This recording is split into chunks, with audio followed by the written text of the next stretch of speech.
Hello everyone, welcome to this video lecture. This is your trainer Ashwin. In this video lecture, we are going to see how to read, display and save images on the disk using Matplotlib. So let us get started.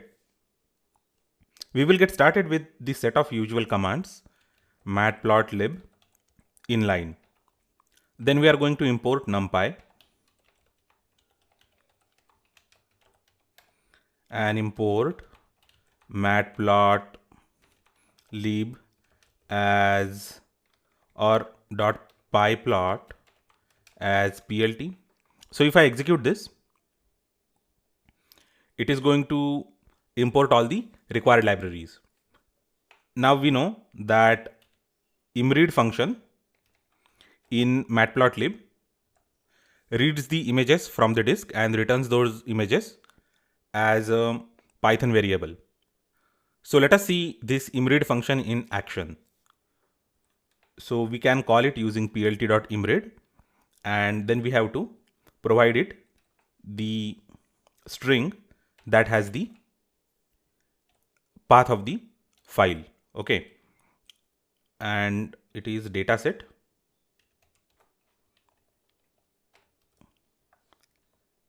and the name of image is 4.1.06.tiff.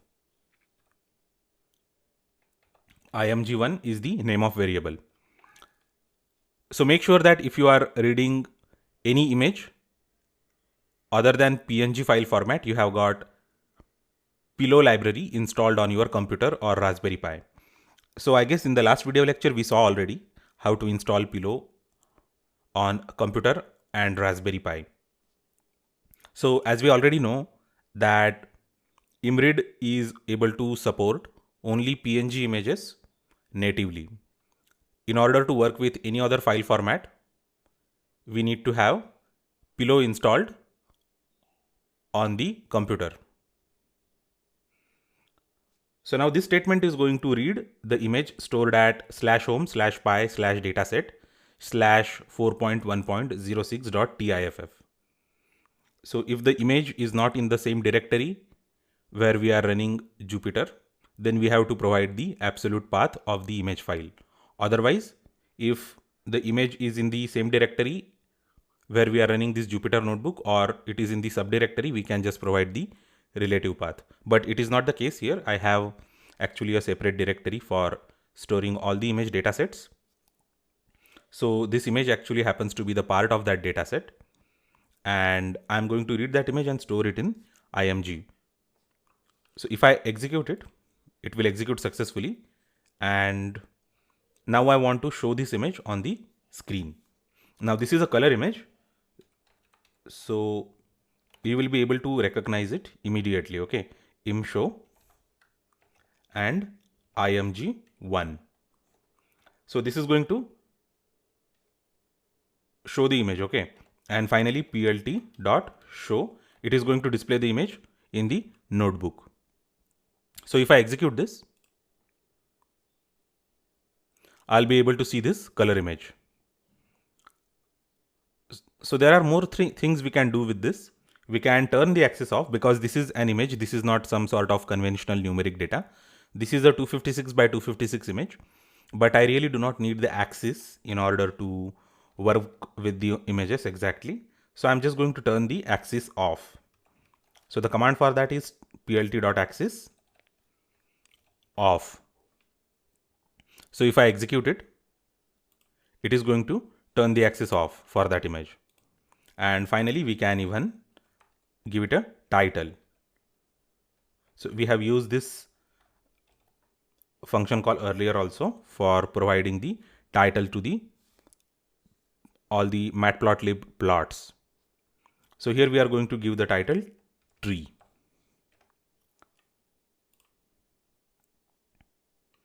So we have an image with title and without axis.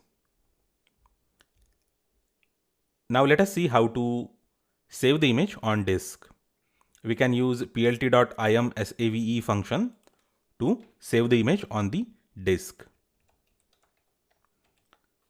So it is I am save, and I'm just going to mention the path. So let us save it in the home directory itself, and let us have quote and unquote. Now let us say output dot png. So this image we are reading is 4.1.06.tiff. Okay, it is in the TIFF format. Then we are showing it on the notebook, and then we are saving it to the disk. So we are just saving it on the home directory of the Pi user on the Raspberry Pi. So when I execute this, okay, it says that the positional argument is missing. So I think that we have forgotten to tell this function which image is to be saved. Okay, so we need to even provide the variable that has the image name. So when I run this, it saves the image on the disk, and the best way to verify it is to check in the command prompt. So I'm going to go to the directory where we were supposed to save the image. So the directory is the home folder of the Pi user /home/pi, and I'm just going to execute the command ls-l. Okay, so here I can see output.png, and the timestamp actually matches the current clock of the Windows computer. So this image has been recently created by this Jupyter notebook. Now this was all about the color images. Now we are going to see how to read and display grayscale images. So there is nothing special about grayscale images. We have to read the grayscale images in the same fashion as we read the color images. The grayscale images are the one that do not have any color component. They are nothing but made of the varying intensities of the gray. So usually the intensities of gray will vary from 0 to 255. So 0 stands for pitch black and 255 stands for white. And we are going to have the same code for displaying the image, and let us see how it displays the image.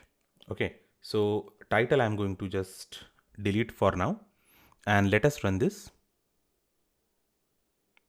Okay, you can see a grayscale image, but it seems to be tinted. Okay, so the reason it is tinting the image is that basically Matplotlib treats every image as a data set, and when it doesn't find any color component, that is when the image is grayscale, then it assigns it a color map.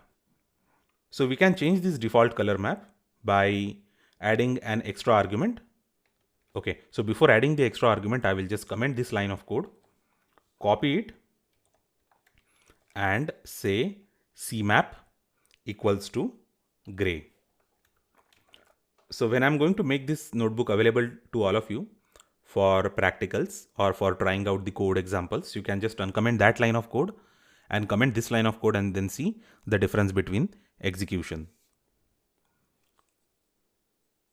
Okay, so I have changed the cmap to gray, so it is going to show it in the proper grayscale way, which is actually more palatable to the human eyes. And let's run it. As you can see, the photograph of Prince is shown in the grayscale format. So this is how we can read a color image and we can display a color image.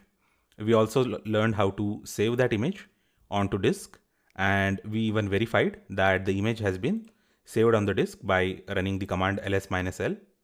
Then we saw how to read a grayscale image, and when we display it as it is not palatable to very palatable to human eyes. So we are changing the color map of the image, and how that image is displayed, it is getting affected because of that.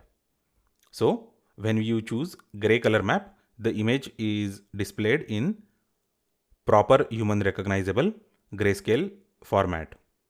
So this was all about reading, saving and displaying the color as well as grayscale images using Matplotlib. Do let me know if you have any questions or queries related to the same. Thanks a lot for watching this video lecture and see you all in the next video lecture.